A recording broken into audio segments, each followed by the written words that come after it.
Good morning, Taiwan, and thank you for starting your week with us. Hope you had a great holiday. I am Louisa here to provide you with the most up-to-date news around the world. 欢迎收看 Louisa 报报，每天给你最新最有趣的新闻。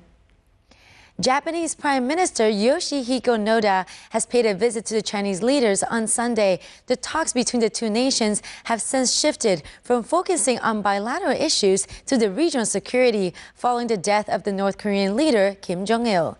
日本首相 Yoshihiko Noda 昨天访问大陆，并且跟温家宝总理会面，将会讨论未来 North and South Korea 的和平相关议题。 At a ceremony in Beijing, Chinese Premier Wen Jiabao, right, welcomes his Japanese counterpart on a state visit to China. Japanese Prime Minister Yoshihiko Noda is the first regional leader to visit Beijing since the death of North Korean leader Kim Jong-il was announced on Monday. His death rattled the region, and Noda stressed the importance to both Japan and China of a stable Korean peninsula.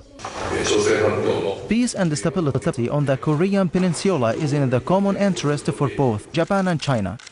Noda and Wen supervised the signing of agreements on education and clean energy cooperation. The Japanese Premier's two-day visit will end on Monday, after he meets with President Hu Jintao.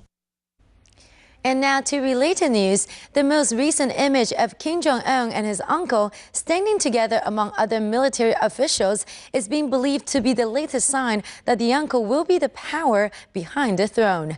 金正恩跟他的姑丈第3次到金正日的陵前吊唁，这也显示金正恩之后的统治可能会跟军方一起领导。 North Korean state television broadcast footage of the new leader's uncle, Jang Son-taek, wearing a military uniform with the insignia of a general, a sign of his rising influence after the death of Kim Jong-il. Jang is seen here second to the left of the late leader's youngest son, Kim Jong-un. It is the first time he has appeared on television wearing the uniform, Seoul official familiar with the North's affairs said. His appearance is seen as meaning that he has secured a key role in the North's powerful military, which has pledged its allegiance to Kim Jong-un. Kim was hailed by state media as the supreme commander of the North's 1.1 million strong armed forces. A senior source said Pyongyang will shift from a strongman dictatorship to a coterie of rulers, including the military and Jang. And now to other news. We just had our Christmas celebration, and Pope Benedict is reminding people about the importance of the holiday after lamenting the increasing commercialization of Christmas. Pope Benedict 耶诞夜在 Vatican 主持子夜弥撒，他也希望大家能够记得这个节日的真正意义，而不是商业化的庆祝。 Hundreds gathered in the Vatican to hear Pope Benedict usher in Christmas for the world's 1.3 billion Roman Catholics.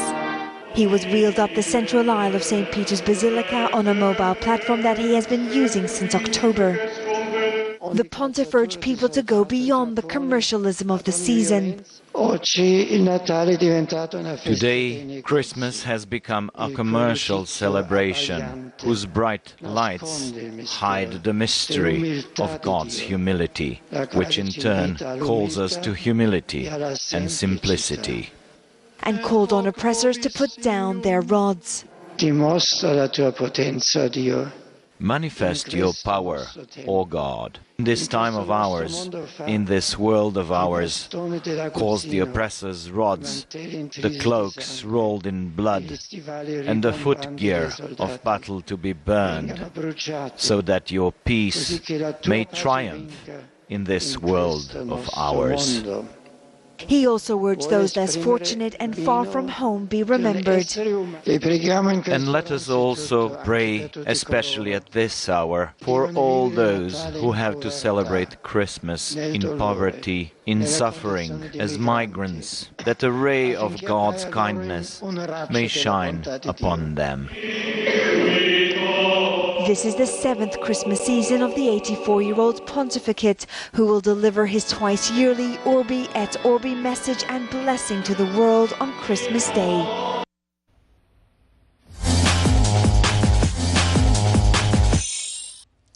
And this next buy puts our presents and our houses to shame. The daughter of a Russian billionaire is now the owner of the $88 million penthouse in New York City, marking the most expensive residential real estate transaction ever in the Big Apple. 最近有一名富豪的22岁女儿花了8800万美元买下纽约最贵的豪宅。 The most coveted address in town, the penthouse at 15 Central Park West, but it comes with a very hefty price tag. For $88 million, this will reportedly become the Manhattan home of Russian billionaire Dmitry Rybolovlev's daughter. 22-year-old Ekaterina is studying at a US university and has decided this will be her nest when she's visiting New York. And it's the most anyone has ever paid for a slice of Big Apple real estate. Across the street from Central Park, the luxury apartment boasts a wraparound terrace and 2 wood-burning fireplaces, and is currently owned by former Citigroup chairman Sanford Weill. And now to entertainment news. The royal couple, William and Kate, are walking in the shoes of late Princess Diana by taking time to visit a homeless charity in London just before Christmas. Christmas 前 ，William 跟 Kate 到了青少年中心，探望中心里的孩子，还跟他们玩得很开心。 Earlier last week, before the Christmas, the Duke and Duchess of Cambridge visited a homeless charity called Centrepoint in London, a charity that was also supported by Will's mother, late Princess Diana, when she was alive. The duo took part in a range of activities, including a cookery class, in which they made a seasonal mince pie, biscuits, and other foods with members in the charity. Dressed casually, the royal couple teased each other as they helped add the mincemeat fillings to a tray filled with small discs of patry. When they joined a group decorating biscuits, Kate made the heart-shaped biscuit from icing and covered it with hundreds and thousands.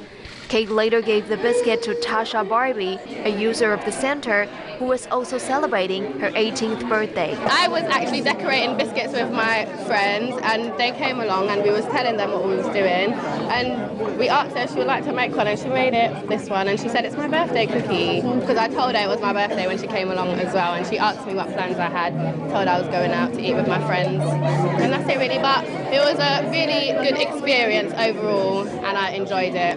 The Duke also mingled with young people at the center, even coming up with a new dance called the swag dance as he chatted with the youngsters.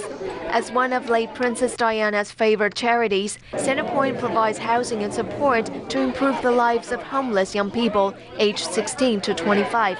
Prince William, along with his brother Prince Harry, had visited the charity with their mother, late Princess Diana, who was also a long-standing supporter of Centrepoint and became its patron in 1992. And that's it for today's edition. I am Louisa Lee, and we'll see you back here tomorrow. Meanwhile, stay with CTS to find out what's going on around the island.